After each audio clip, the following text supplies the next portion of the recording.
Bonjour, bonsoir, j'espère que vous allez tous bien. Contente de vous retrouver pour la nouvelle recette de la sauce gombo à la viande. C'était trop bon. Le gombo qui a tellement de vertus. Pour la recette, j'aurai besoin de 400 grammes de viande. J'ai choisi un morceau à bouillir. Donc, je vais mettre un peu d'huile à chauffer. Je vais aller mettre ma viande à dorer.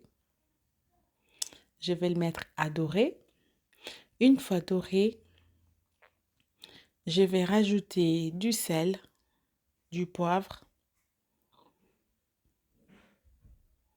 Merci de vous abonner si ce n'est pas encore fait et merci à ceux-là qui se sont déjà abonnés. Donc, je vais saler, poivrer et mettre un peu de noix de muscade et continuer à mélanger. Une fois bien mélangé, bien doré, je vais aller mettre de l'eau à hauteur. Donc, pour la suite de ma recette, j'aurai besoin de 3 tomates, 5 oignons, 3 gousses d'ail et un oignon blanc. Je vais mettre de l'eau à hauteur. Après, je vais aller rajouter mes 3 tomates. D'abord 2 feuilles de laurier, mes 3 tomates, mes 3 gousses d'ail, mes 5 oignons, donc un gros et 4 petits, et mon oignon vert. Je vais aller couvrir tout ça et laisser mijoter 3 quarts d'heure. Au bout des 3 quarts d'heure, je vais retirer tous mes ingrédients, les tomates, l'oignon vert et les oignons, les gousses d'ail, etc. Je vais mettre ça dans un mixeur. Je vais rendre ça en bouillie. Enfin, je vais mixer le tout.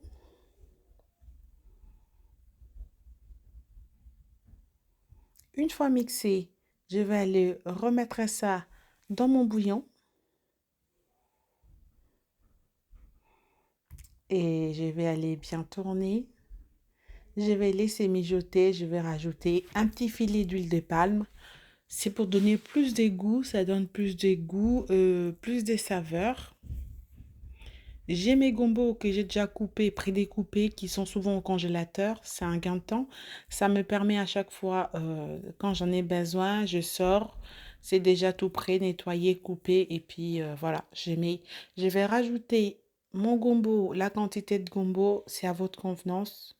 Vous pouvez en rajouter plus que ça ou moins que ça. Et puis on va laisser encore mijoter une dernière fois. On va dire 10 minutes à peu près. Une fois mijoté, tadam! Donc voilà, c'était très très bon. C'est très bon. Les gombos a beaucoup de vertus. Voilà, je vous laisse déguster ce plat. Et puis moi, je vous retrouve pour une prochaine recette. dont la viande était hyper tendre. Et puis la sauce, pure merveille quoi. Je vous laisse avec ceci et on se retrouve très vite. Bye bye!